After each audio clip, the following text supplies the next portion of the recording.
Good morning, everyone. Welcome to Canadian Mortgage Weekly today for October 13th at 11:30 a.m. with your host, 𝗪𝗠𝗘𝗦𝗀. I'm excited to be here today for episode 102. We've been here for quite a while doing this show now. And today we're going to be talking about 5 ways to afford more home in this market. And I have some really awesome strategies to help you all to be able to afford more home in this market.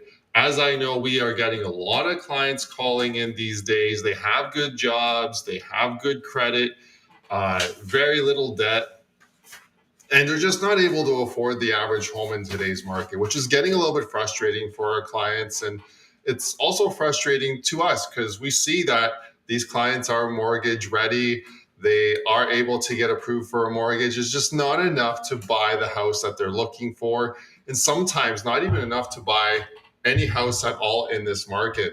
And that can be concerning, especially if you're a new homeowner, first-time buyer that has been saving for quite a few years, getting your down payment ready, skimping on a lot of things, and just making sure that you're saving and hunkering down and putting that down payment aside. Maybe you've even reached out to your family and your family's ready to help you with a down payment on a house, but you just can't afford anything out there because the banks are saying, you can't afford much at all. And you go out there with your real estate agent and there's not really much out there in your price range. Perhaps you've even sold a home that you sold for hundreds of thousands of dollars and now you can't get back in the market because the home you once were in, you can't afford it now based on the mortgage rules and qualifying rules in today's Canadian mortgage marketplace. So today, my name is 𝗪𝗠𝗘𝗦𝗀, and I have some strategies that I'm going to share with you all in terms of how you can afford more home. 5 strategies that you can use to afford more home. Why am I doing this? I'm doing this so we can get clients into the home they want rather than them just waiting along the sidelines. This is a great time to get in the market. House prices have come down quite significantly, which is a great time to get in for a lot of people because they're going to have a much lower down payment versus they would have in February when the prices were a lot higher, or they're going to just be able to have a lot less mortgage as well because the prices are lower now than they were in February. So I'm doing it just to help people get in the market. And I'm hoping this is useful because for a lot of folks out there, maybe you don't know that these simple strategies can help you get a better home or more home or even just get you into the market today. So maybe these simple strategies will help you just get right into the market.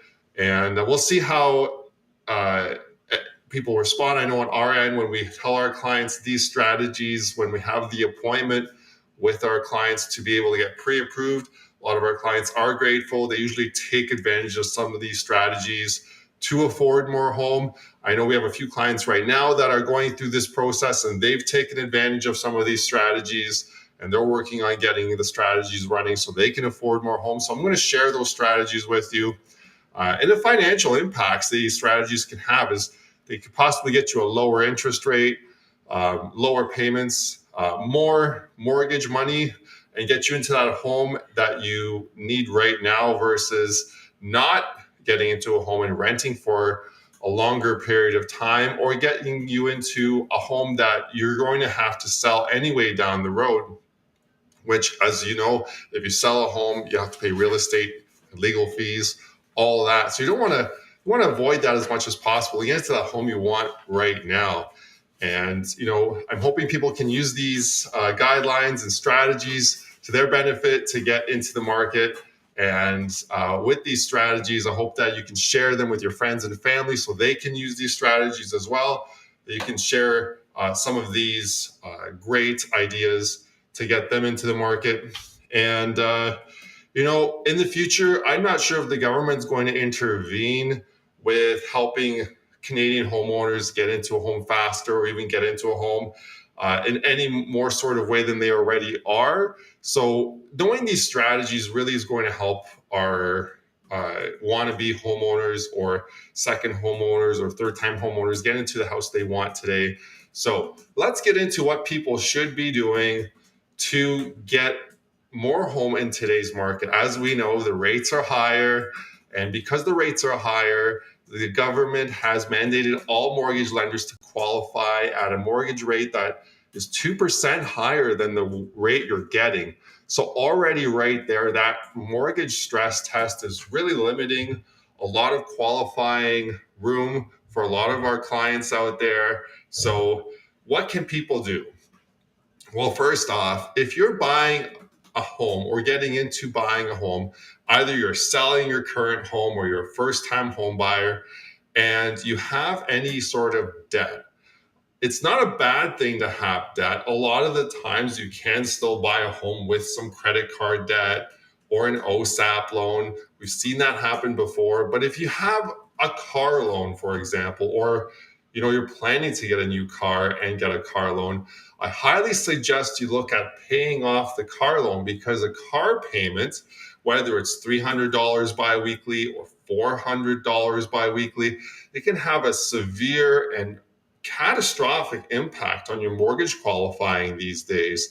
A biweekly payment of about $400 can limit your qualifying. Sometimes I've seen by $100,000 to $200,000 on your mortgage, depending on where you're sitting at with your income and other debts. So just having a car loan of that size, you may not think it's much and you can handle it and the mortgage payment because you're handling rent that way or your current mortgage payment that way. But with the strict qualifying ratios out there, the lenders are really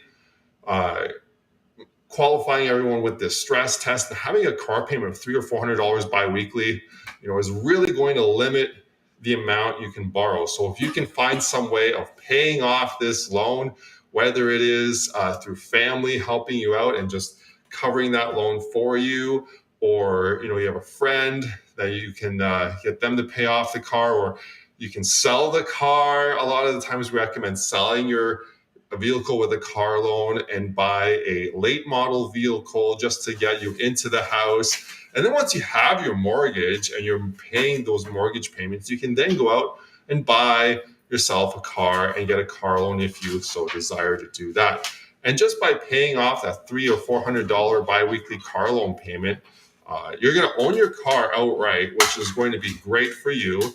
And you'll be able to also qualify for about $100,000 to $200,000 more on your home.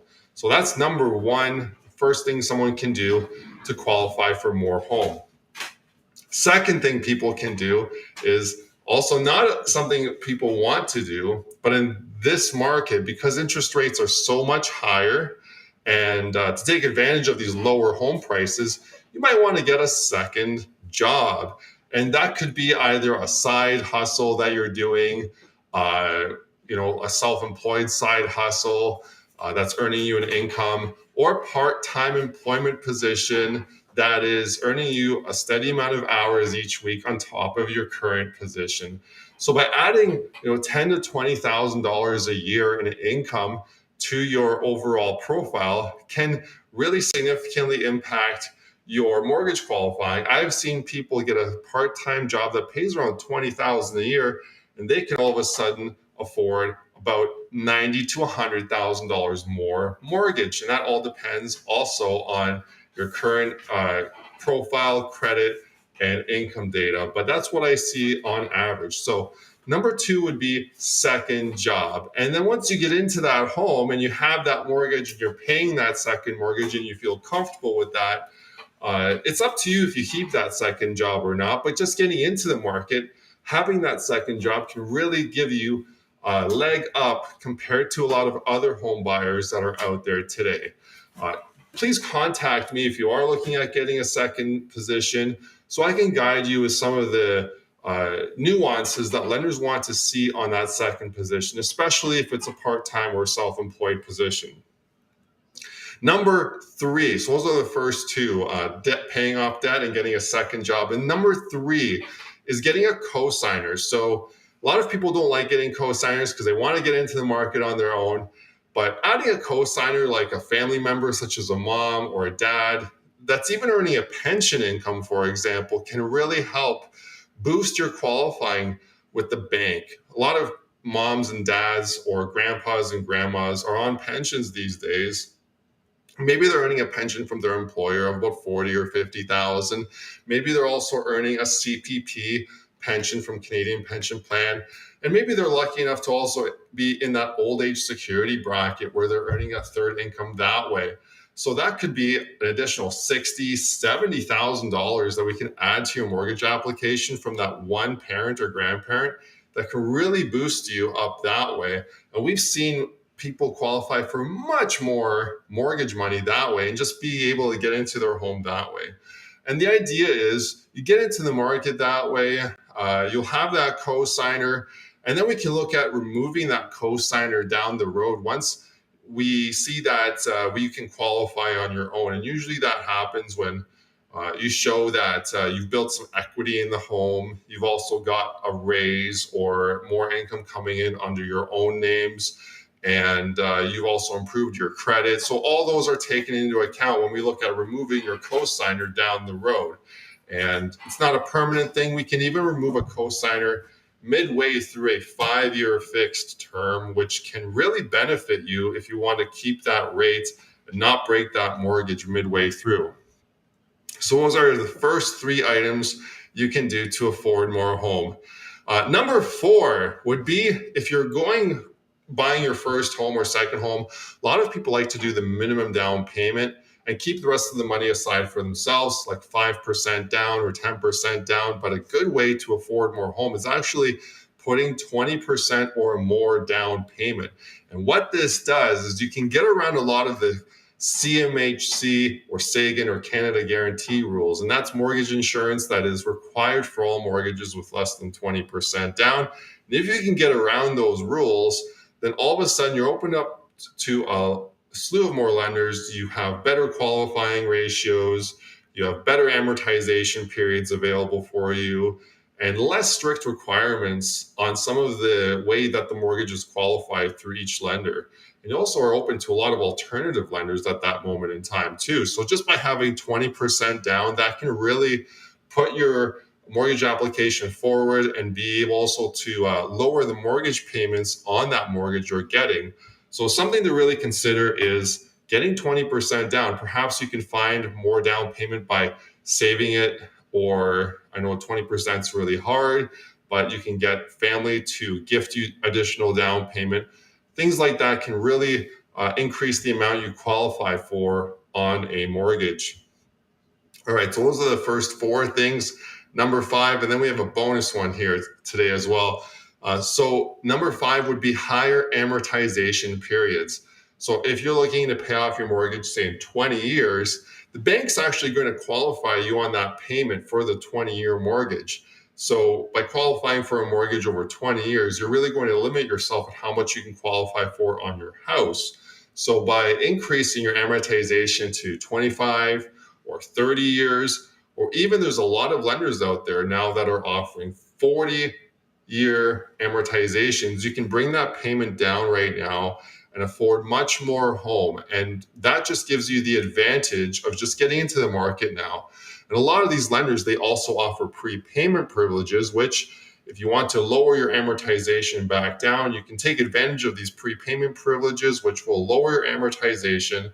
And, after you get into the market and put you at, say, 30 or 25 years again, after taking a 40-year mortgage. So you don't have to be stuck in that 40-year repayment cycle for the full length of the mortgage. Give me a call. We can work out this strategy together.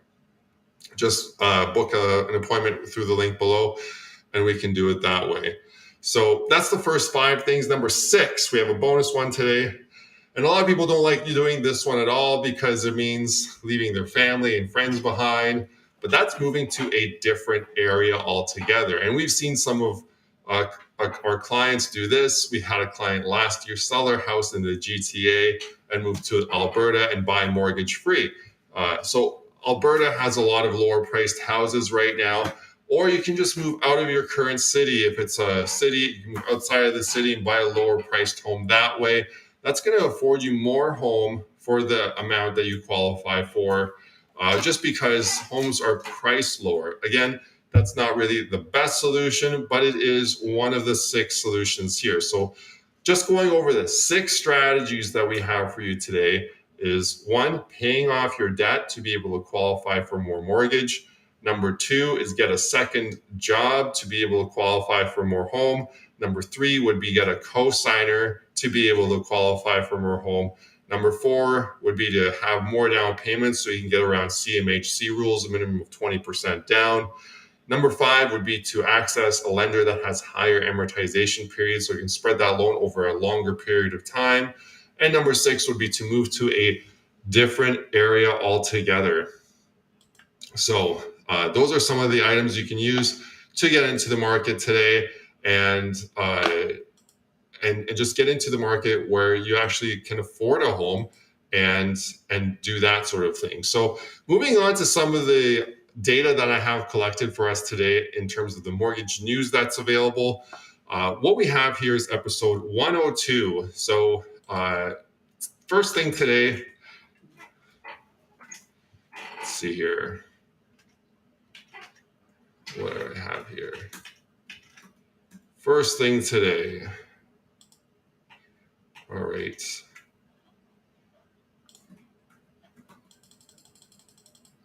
All right. So today we have the 5-year bond yield. So we'll take a look at this today. And for the 5-year bond yield, we see it's at 3.56% today, which is quite a bit higher than last week. It's been going up just slightly. And it's hitting that mark right now where we topped out in the summer of 2022 when 5-year rates did peak. So we'll have to keep an eye on this to see if 5-year fixed rates continue to either peak at the same point they did in the summer or if they will go higher. It's a really interesting time for mortgages because in the summer, the 5-year fix did peak at that time. It did drop a bit through the fall. And now we're in the middle of fall and it's peaking again. So we'll keep an eye on this on Canadian Mortgage Weekly. And if you're looking at getting pre-approved, if rates do go up further, this would be a great time to lock in that 5-year fixed rate before they move up any further and just get your mortgage locked in. So if you do find a house, you're ready to go. Okay. Inflation. So a lot of viewers are really interested in inflation. We're about to get the numbers for this past month, but inflation did peak at 8.1% in June. We did have inflation come down a little bit in July and August, which is currently at 7% for August. And with it being at 7%, that's really good. I mean, it's still happening, this inflation. We're not going to see prices go down anytime soon, but the rate in which prices are increasing is slowing down just slightly. So the Bank of Canada really wants to get that inflation rate down to 2%. And with the goal of being 2%, we could see rate increases continue on until we hit that 2% range. But right now, we're still at that 7%. We'll see what happens on our next episode. I hope to have the inflation numbers for September by then. So keep in tune for that. Inflation rate for the United States has also been decreasing for 2 months in a row. It peaking at 9.1% in June, now sitting at 8.3% for August. We don't have September data yet, but I'm hoping that inflation has come down just slightly more. But unless it hits 2%, I believe the Fed will continue to raise rates in the United States as well, which we could see Canada just following suit with that. We are closely tied with the US, and just to keep up with that without our currencies getting too far out of whack, we will probably end up raising rates if the Fed in the States raises rates. And that'll probably happen with the inflation rate the way it has been. It's not slowing down fast enough by the looks of it. So the CDOR rate, which is a rate that I use to compare the metrics with the variable rate currently and the fixed rate and the prime rate, just to help us determine whether or not the variable mortgage rate is a good deal at the current time. So right now, the variance to prime is 1.09 based on the CDOR rate being 4.36% as of October the 12th. So with the variance to prime being less than 2%, with that, it means that the fixed rate and the variable rates are very close together. There's not a big advantage right now to take a variable rate if you're looking to save monthly costs, especially if rates continue to go up. We have a rate announcement coming on October the 26th, so it'll be interesting to see what happens with that. In the meantime, I use this metric to determine if it's a good deal to take a variable rate mortgage. And really, it's all into what your plans are for the next 5 years. Do you plan to have a lot of changes? Do you need the flexibility? Sometimes variable can be the way to go. I would really suggest you setting an appointment with me through the link below to be able to discuss your mortgage plans with all that involved. But right now, unless variable rates start coming down anytime soon, really the fixed and variable should be considered both equally, based on the CDOR rate being where it's at. And looking at the Bank of Canada rate announcement, we have the rate announcement coming on October the 26th. It'll be released at 10 a.m. live. We'll be tracking that here on Canadian Mortgage Weekly Live. We'll have a pre-rate show starting at 9:45 a.m. in the morning to look at the data leading up to the rate announcement, as well as a live release of the Bank of Canada rate announcement on October 26th. We're 13 days away. Last time, the Bank of Canada did increase rates by 75 basis points. Right now, the Canada overnight rate is sitting at 3.25%, with prime rate just over 5%. So join me next week. And if you're thinking that rates are going to go down or up, please drop a comment below. I would love to hear your predictions on where rates are headed next here on Canadian Mortgage Weekly Live. I'd love to see your comments below on that. So average national house price. Let's take a look at this here, because I really have been tracking this. And as of last month, we did have a slight increase of 1.5% in the average house price. After peaking in February of 2022, we did have house prices drop for a few months in a row. And we also had a few articles come out, one by TD Bank saying house prices are set to drop 23% by 2023. And we've already seen a drop of 23% this year for the average national house price. And there's a lot of real estate agents and other mortgage professionals out there that are pumping videos saying that, as of this point, they're expecting house prices to continue going up because we've already hit that predicted point where house prices will drop to. So is this the bottom? Have we hit the bottom as of July of 2022? And are we going to continue increasing? I'm not sure. We'll have to see how the next rate announcement impacts everything. We could see the trend reverse again, or we could see this uptrend continue going forward. So as of August, we did see house prices increase 1.5% nationally on average. So that's episode 102. It's always great to be able to report this data here on Canadian Mortgage Weekly. And just to go over the top 5 things people can do, again, to afford more home in this market. As I mentioned, the stress test is out there. It's really not helping everyone get into a home these days. It's really limiting the qualifying people can do on a home. So the top 5 things that people can do, and again, watch the beginning of this video if you want to go over that in detail, is number 1, pay off debts. Things like car loans and consumer loans can really impact the amount you can qualify for. Number 2 would be second job. Second job can increase that income for you to be able to get into that home. Co-signing can add strength to your application and help you get into that home. Get 20% down so you can avoid CMHC rules and the way that they qualify for homes. Number 5, access lenders with higher amortizations. We have lenders up to 40-year amortizations right now. And number 6, which is a bonus one, is move to a different area altogether to access a lower priced home, whether it is outside of the city, a different city, or a different province.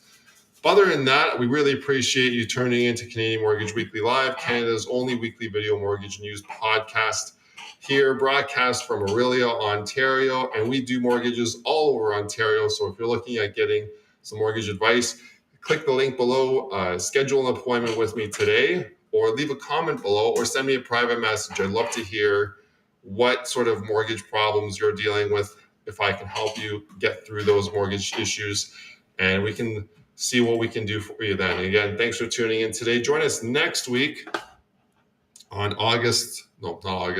October the 20th at Thursday at 11:30 for our episode 103. I look forward to seeing you there. In the meantime, thanks for watching and have a great day.